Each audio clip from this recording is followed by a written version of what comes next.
Bhí mammy agus daddy elephant sonna sásta. Bhí babí nuachab. Nelín bainim de, agus bhí si go chálan. Tá sí chó granúir, idir daddy elephant.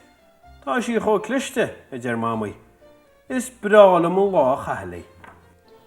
Ach, honnig a lág ar mammy agus daddy elephant imachta da se gobar ríis. Cé hiúr chaide go Nelín a gahan lei, idir mammy. Tá sí ró Bheaga teachtarsteach sa gaeil, idir daddy. Bhí cut mór buí géisteach le mammy agus daddy elephant a caint. Dúir mise airide, idir an cut.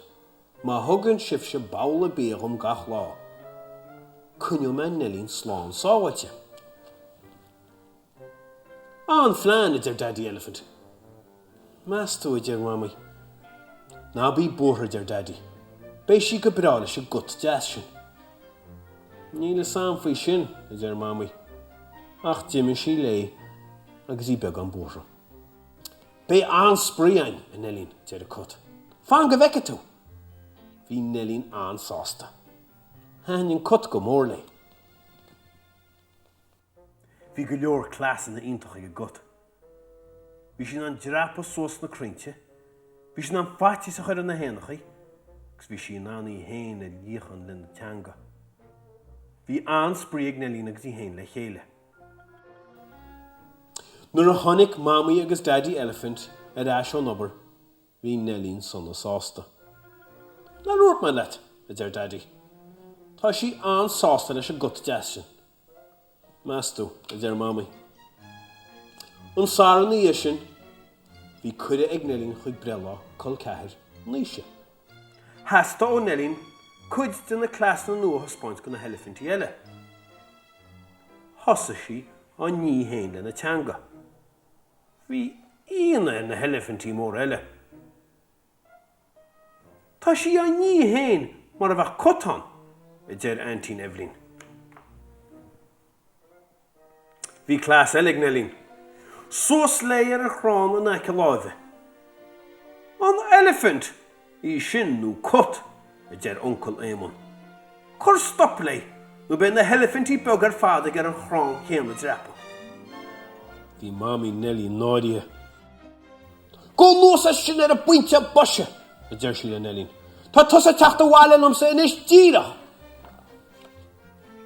An tróna sin, láir mammy agus daddy elephant. Bhí sam nach mar sé ceart go leor eaga leis a gut sin, idir mammy. Tá me náidithe. Héidir go le cearta, idir daddy. Camúid fáil ré leis a gut ar a buinte, idir mammy. Agus sinna bhfuil faoi. Maidin, dúirt daddy leis a gut nach ra cadacha air a thuirt go Nelín níos mó. Ach cé dúras air a chomsa, idir Nelín. Mise, idir mammy. Fána mise sa máile inniu. Sís chuig an ann le Nelín agus mammy. Isteach leat in is istóirín, idir mammy. Tá tú lofa sálach. Ní me go isteach san isce. Ní máile isce. Bhí mammy trína chéile. Siúl go má, idir sí le Nelín. Na bí rigs léamh. Is elephant tú. Isteach leat sa lín leis na elephantí eile. Ag an dínear, spáin mammy de Nelín an bailach ceart an elephant le béilí eiche. Bris pís an nós den chrán le a thrunk, idir sí. An sin, isteach a bhéir leis. Tá sé go hábhainn blasta. Ach, níor chuir Nelín sime becham. Bhí uig na sora. Tá me gar a sprí leis a gut, idir sí. Bhí an sporting le chéile. Bhí mammy búra faoi na babí beag. Béis sí go bráir sa daddy, nó tháinig sé bháile ón obair. Is go organ dhéana sí deamad ar a gut sin, fan go bheice tú. Muoiche sin, bhí mammy agus daddy agus Nelín in na gobha nar thosa gló eisteach. A chóna siad. Chúise mammy. Chúise daddy. Chúise Nelín. Lochatán, idir daddy. Bhí fatis ar daddy. Bhí fatis ar mammy. Locha bhéh siad le chéile. Ach ní ra fatis a béir Nelín. Sís ar nálar lei. Bí cúrmach a bheith daddy, a mach le na trunk Nelly. Bí cúrmach a der mami, rug Nelly na loch le na trunk. Fuc Nelly'n sos a loch, agus a mach sa teach lei. Ima lata nis a lochin, a der si, agus scuil si sir a loch.